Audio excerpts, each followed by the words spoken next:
الحمد لله الذي خلق الإنسان وأعطاه العقل والفكر ليميز بين الحق والباطل، والصلاة والسلام على الذي أرسله الله بالهدى ودين الحق ليظهره على الدين كله. أما بعد، فأعوذ بالله من الشيطان الرجيم. بسم الله الرحمن الرحيم. سنريهم آياتنا في الآفاق وفي أنفسهم حتى يتبين لهم أنه الحق. سورہ فصلت. نہیں ہے غیر کا چرچا اگر کچھ ہے تو اپنا ہے، نہیں ہے غیر کا چرچا اگر کچھ ہے تو اپنا ہے، یہ انکار خداوندی ہے کیا انجام اپنا ہے.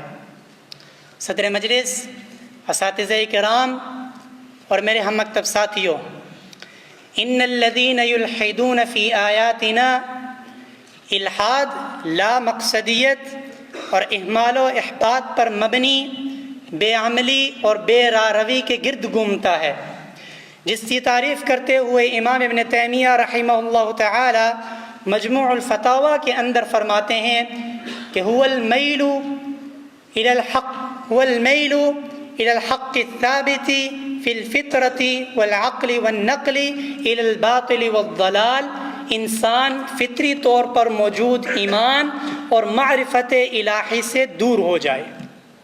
سامعین محترم، الہاد شبہاتی ہو یا شہوانی ہو، سماجی ہو یا ناسمجھی پر مبنی الہاد ہو، سب سے بڑا سبب دینی علوم میں کمی اور جہالت ہے، جس کے علاج کے بارے میں اللہ تعالیٰ نے علم کی اہمیت کو اجاگر کرتے ہوئے سورہ زمر کے اندر فرمایا قُلْ هَلْ يَسْتَوِي الَّذِينَ يَعْلَمُونَ وَالَّذِينَ لَا يَعْلَمُونَ.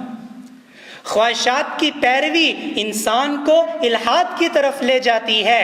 علاج کے لیے اللہ تعالیٰ نے خواہشات کی پیروی سے بچنے کی تاکید کرتے ہوئے سورہ فرقان کے اندر فرمایا اَرَأَيْتَ مَنِ اتَّخَذَ إِلَٰهَهُ هَوَاهُ. دنیا کی محبت اور آخرت کی حقیقت کے سبب کا علاج دنیا کو فانی اور آخرت کی حقیقت کی یاد دہانی. اللہ تعالیٰ نے سورہ عنکبوت کے اندر فرمایا وَمَا هَذِهِ الْحَيَاةُ الدُّنْيَا إِلَّا لَعِبٌ وَلَهْوٌ. خواہشوں کے قیدی نہ بن اے مسافر، خواہشوں کے قیدی نہ بن اے مسافر، یہ راہ تجھے منزل سے دور لے جائے گی. ارباب علم و دانش، شیطان کے وسوسے اور دل میں شک کا آ جانا الحاد کی طرف لے جاتا ہے.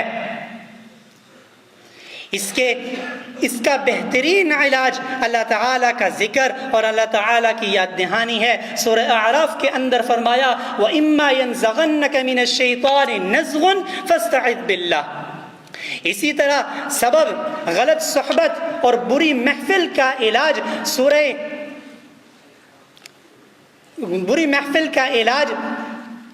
بری محفل کا علاج سورہ توبہ کے اندر فرمایا یا ایھا الذین آمنوا اتقوا اللہ وکونوا مع الصادقین. بعض لوگ فلسفیانہ اور سائنسی نظریات کی بنا پر الحاد کی طرف نکل جاتے ہیں، لیکن علاج کے طور پر اسلام نقل و عقل پر مبنی دین ہے اور قرآن غور و فکر اور تدبر کی دعوت دیتا ہے. سورہ نساء کے اندر افلا یتدبرون القرآن ولو کان من عند غیر اللہ لوجدوا فیہ اختلافا کثیرا. اور یہ غور و فکر کا نہ ہی ہونا الحاد کی طرف لے جاتا ہے. اللہ تعالیٰ سورہ آل عمران کے اندر فرماتے ہیں ان فی خلق السماوات والارض واختلاف اللیل والنہار لآیات لأولی الالباب. یہ دین میں غلو اور کثرت سوال الحاد کی طرف لے جاتا ہے. صحیح بخاری کی حدیث ہے، اللہ کے نبی نے فرمایا لن یبرح الناس یتساءلون ھذا اللہ خالق کل شیء فمن خلق اللہ.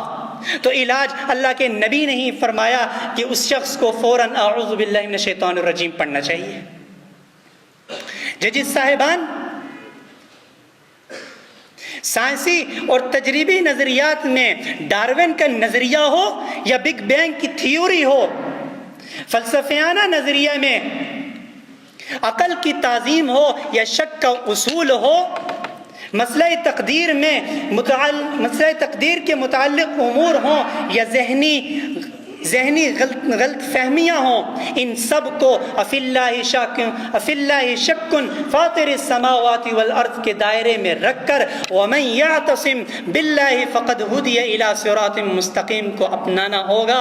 اور جو سرکش ملحد اپنے الحاد کی طرف دعوت دیتا ہے، اس کے شکوک و شبہات کے توڑ میں حکمت اور مصلحت اور رد ضروری ہو تو مضبوط اور منصفانہ رد ہونا چاہیے، اور ملاحدہ کا جواب اہل سنت کے اصولوں پر مبنی ہونا چاہیے۔ الغرض الحاد سے نکلنے کا یہی ایک راستہ قرآن کی تعلیم اور سنت کا واسطہ۔ والسلام علیکم ورحمۃ اللہ وبرکاتہ۔